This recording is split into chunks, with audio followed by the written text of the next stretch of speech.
Hi friends, welcome to Anbu's cookery. இன்றைக்கி நம்ம சுண்டக்காய் யூஸ் பண்ணி கூட்டு எப்படி வைக்கிறது தான் பார்க்க போகிறோம். இது இட்லி, தோசை, ரைஸு, சப்பாத்தி எல்லாத்துக்குமே ரொம்ப சூப்பராக இருக்கும். எப்படி செய்யலாம்னு பார்க்கலாம் வாங்க. ஃபஸ்ட்டு இதுக்கு அரை கப் அளவுக்கு துவரம்பருப்பு எடுத்திருக்கேன், 1/4 கப் அளவுக்கு பாசிப்பருப்பு எடுத்திருக்கேன். இது ரெண்டையும் ஒரு குக்கரில் சேர்த்துட்டு நல்லா வாஷ் பண்ணிவிட்டு இந்த பருப்பு வேகிறதுக்கு தேவையான அளவுக்கு தண்ணி சேர்த்துக்கிறேன். ஒரு சின்ன துண்டு பெருங்காயம் சேர்த்துக்கிறேன். 1/4 டீஸ்பூன் அளவுக்கு மஞ்சள் தூள் சேர்த்துக்கிறேன். இந்த பருப்பை நல்லா வேக வச்சு எடுத்துக்கலாம். இப்போ ஒரு கடாயில் 1 டேபிள் ஸ்பூன் அளவுக்கு எண்ணெய் சேர்த்துருக்கேன். 1/2 டீஸ்பூன் அளவுக்கு கடுகு, 1/2 டீஸ்பூன் அளவுக்கு உளுந்தம்பருப்பு சேர்த்துருக்கேன். ஒரே ஒரு காஞ்ச மிளகா சேர்த்துக்கிறேன். எல்லாமே நல்லா பொரிஞ்சதுக்கப்புறமா கருவேப்பிலை சேர்த்துக்கிறேன்.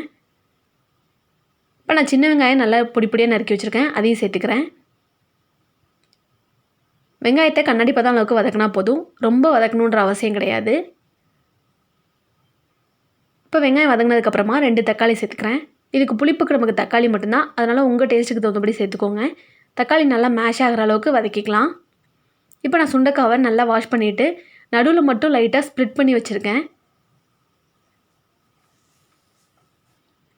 இப்போ தக்காளி நல்லா வதங்கினதுக்கப்புறமா நம்ம நறுக்கி வச்சுருக்க சுண்டைக்காவையும் சேர்த்துட்டு இது வேகிறதுக்கு தேவையான அளவுக்கு தண்ணி சேர்த்துக்கிறேன்.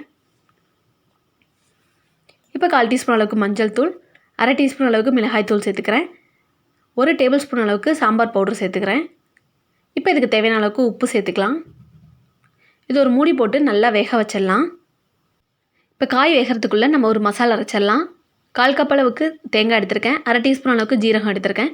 இது ரெண்டையும் ஒரு மிக்ஸி ஜாரில் சேர்த்து கொஞ்சமாக தண்ணி சேர்த்து நல்லா ஸ்மூத்தாக அரைச்சிக்கலாம். இப்போ நான் அதை அரைச்சாச்சு, இது அப்படியே இருக்கட்டும். இப்போ பார்த்திங்கன்னா காய் நல்லா வெந்துருச்சு உங்களுக்கு. இந்த ஸ்டேஜில் நம்ம வேக வச்சு வச்சுருக்க பருப்பை நல்லா கடைஞ்சிட்டு இதில் சேர்த்துக்கிறேன். கொஞ்சம் கெட்டியாக இருக்கிறதுனால கொஞ்சமாக மட்டும் நான் தண்ணி சேர்த்துருக்கேன். இப்போ கலந்து விட்டு ஒரு கொதி வரட்டும். இப்போ பார்த்திங்கன்னா ஒரு கொதி வந்துடுச்சு. இந்த ஸ்டேஜில் நம்ம அரைச்சி வச்சுருக்க தேங்காவையும் சேர்த்துட்றேன். தேங்காய் சேர்த்துட்டு உங்களுக்கு கன்சிஸ்டன்சி பார்த்துக்கோங்க, தண்ணி தேவைப்பட்டால் சேர்த்துக்கோங்க. ஏன்னா தேங்காய் பருப்பு எல்லாமே இருக்கிறதுனால ஆற இன்னும் கொஞ்சம் உங்களுக்கு கெட்டியாகிடும். நான் கொஞ்சமாக மட்டும் தண்ணி சேர்த்துருக்கேன். இப்போ நல்லா கலந்து விட்டுடலாம். இப்போ பார்த்திங்கன்னா உங்களுக்கு லிக்யூடாக இருக்குது பாருங்கள். இந்த ஸ்டேஜில் இருந்ததாக உங்களுக்கு கரெக்டாக இருக்கும். ஆறுச்சுன்னா கொஞ்சம் கெட்டியாகிடும். தேங்காய் சேர்த்ததுக்கப்புறமா ஒரே ஒரு கொதி வந்தோடனே நம்ம அடுப்பு ஆஃப் பண்ணிட வேண்டியதுதான். இப்போ பார்த்திங்கன்னா நல்லா கொதிச்சிருச்சு. கடைசியாக கொஞ்சமாக கொத்தமல்லி தூவி இறக்கிட்டோம்னா நம்மளோட சூப்பரான சுண்டக்காய் கூட்டு ரெடி ஆகிடுச்சு. இதை நீங்களும் கண்டிப்பாக ட்ரை பண்ணி பாருங்கள். இந்த மாதிரி காய் சாப்பிடாதவங்களுக்கு கூட இது ரொம்பவே பிடிக்கும். தேங்க்யூ ஃபார் வாட்சிங் ஃப்ரெண்ட்ஸ்.